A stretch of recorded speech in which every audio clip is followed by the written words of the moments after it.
Bonjour bien-aimés dans le Seigneur, c'est vendredi matin, nous commençons notre culte matinal. Nous voulons appeler ce partie de message que nous partageons un culte matinal, parce que j'ai réalisé que c'est quand même un culte que nous passons le matin. Avant de partir au travail, tu écoutes la parole de Dieu, tu écoutes de la musique et tu écoutes des versets bibliques. Et nous faisons des prières. C'est tout un culte que le Seigneur a dédié pour nous. Sans le réaliser, c'est maintenant que je le réalise. Parce qu'il y a beaucoup de personnes qui envoient des commentaires qui disent « Merci pour le culte de ce matin ». Et c'est vraiment un service que nous faisons. Clap for yourself. Sois vraiment fier de toi, toi qui suis et qui participe à ce culte. Vendredi, dernier jour de la semaine, et ce matin, nous sommes en train de lire Matthieu 27, versets 1 à 15. Dès le matin, furent venus tous les sacrificateurs et les anciens du peuple, dirent conseil contre Jésus pour le faire mourir. Après l'avoir lié, ils l'emmenèrent et le livrèrent à Ponce Pilate, le gouverneur.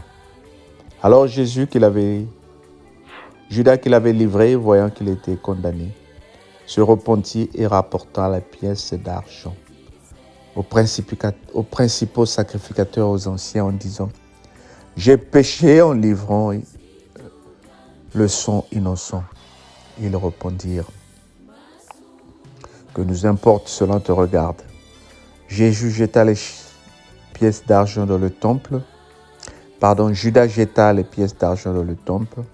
se retira et alla se pondre. Les principaux sacrificateurs les ramassèrent et dirent « Il n'est pas permis de les mettre dans le trésor sacré, puisque c'est le prix du sang. » Et après en avoir délibéré, ils achetèrent avec cet argent le champ du potier pour la sépulture des étrangers. C'est pourquoi ce champ a été appelé champ du sang jusqu'à ce jour. Alors s'accomplit ce qui avait été annoncé par Jérémie le prophète.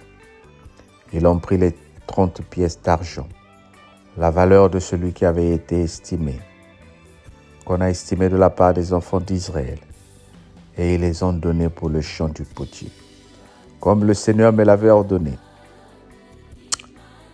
Jésus comparut devant le gouverneur. Le gouverneur l'interrogea en ces termes. « Es-tu le roi des Juifs ?» Jésus répondit « Tu le dis. » Mais il ne répondit rien aux accusations des principaux sacrificateurs et des anciens. Alors Pilate lui dit « N'entends-tu pas de combien de choses il t'accuse ?» Et Jésus ne lui donna de réponse sur aucune parole, ce qui étonna beaucoup le gouverneur. À chaque fête, le gouverneur avait coutume de relâcher un prisonnier, celui que demandait la foule. Amen. Jésus est arrêté.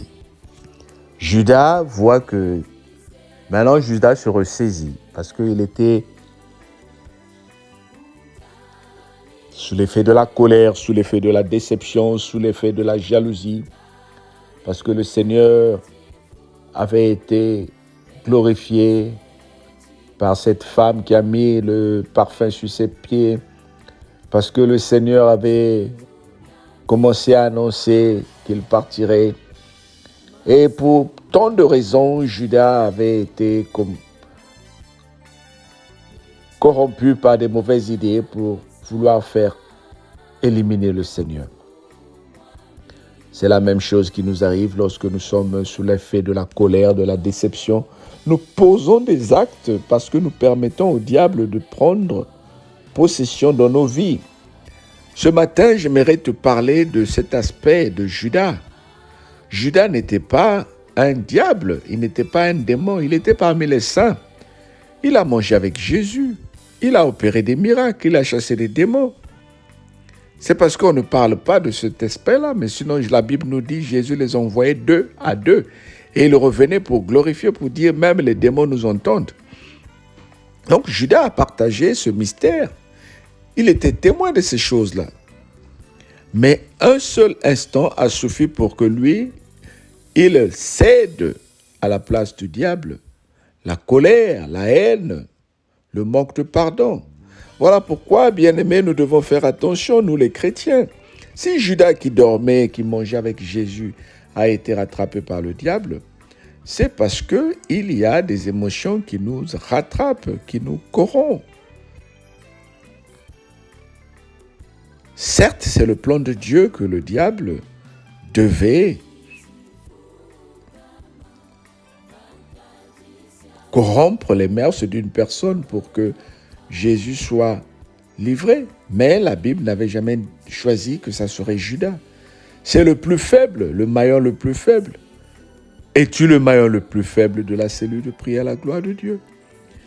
Es-tu le maillon le plus faible de ton église? Est-ce que c'est par toi que le diable passe pour amener une situation qui déséquilibre ton église?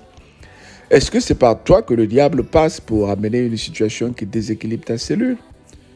Ah, mais oui, mais papa allait, mais lui, ces derniers temps, mais lui. Est-ce que tu as entendu, mais maman, un tel. Ah, mais moi, je ne suis pas content avec ces programmes-là. Pourquoi? On boude, quand tu boudes, quand tu es fâché, quand tu commences à vouloir envenimer les autres, tu deviens le Judas.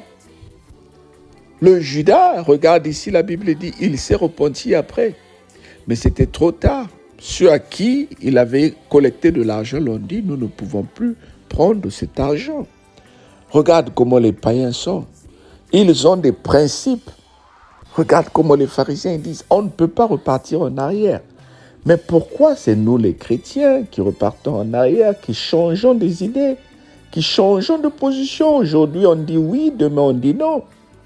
Bien-aimés, nous devons être prudents avec l'œuvre de Dieu. La Bible dit, rôdez votre adversaire le diable, rôde. Veillez, votre adversaire le diable rôde, cherchant qui dévorer. Nous devons veiller dans la prière, nous devons veiller dans la vérité, nous devons veiller dans la parole de Dieu. Voilà pourquoi j'insiste quand je dis, mais regardez, les vues ont diminué. Aujourd'hui, on écoute la parole de Dieu, après on baisse les bras. Aujourd'hui, on prie, après on baisse les bras. Non, nous ne devons pas avoir ces comportements, le don de scie. Veillons, bien-aimés, que le Seigneur te bénisse et qu'il te garde. Qu'il te permette de veiller pendant ce week-end, afin que tu ne tombes pas. Amen. Nous voulons, comme j'ai dit, prendre des moments de prière aussi. Ce matin, j'aimerais prier, j'aimerais qu'on prie ensemble pour que le Seigneur se souvienne de toutes les personnes qui ont des dossiers bloqués. Lève ta voix, commence à prier. Père, souviens-toi de toutes les personnes qui ont des dossiers bloqués. Que la grâce de Dieu se manifeste dans leur vie. Que la grâce de Dieu se manifeste dans la vie des dossiers bloqués, Seigneur. Permets-nous d'amener les témoignages vers toi. Au nom de Jésus, notre Seigneur et Sauveur. Amen. Nous voulons aussi prier pour les malades. Si tu es malade, mets ta main là où tu as mal. Commence à toucher là où tu as mal. Si c'est une maladie interne, le diabète, la tension ou autre chose, commence à mettre la main sur le cœur. Père éternel, nous te prions pour les malades. Guéris-les. Accorde-nous le miracle de la guérison. Dans le nom de Jésus, notre Seigneur et Sauveur. Amen. Nous voulons entendre des témoignages. Ces petites prières vont amener des témoignages. Et quand le Seigneur a agi dans ta vie, laisse un commentaire. Entre-temps, abonne-toi. Oui, partage et encourage les gens à être membres de la cellule de prière à la gloire de Dieu. On se dit à ce soir sur Skype. Cellule de prière à la gloire de Dieu. Viens prier, viens partager des moments d'ensemble et tu verras la main de l'Éternel. Entre-temps, passe un bon week-end. Ne laisse pas comme ça écouter la parole de Dieu. Repars sur YouTube. Écoute ce que tu as manqué pendant la semaine. In the name of Jesus. Amen.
Si tu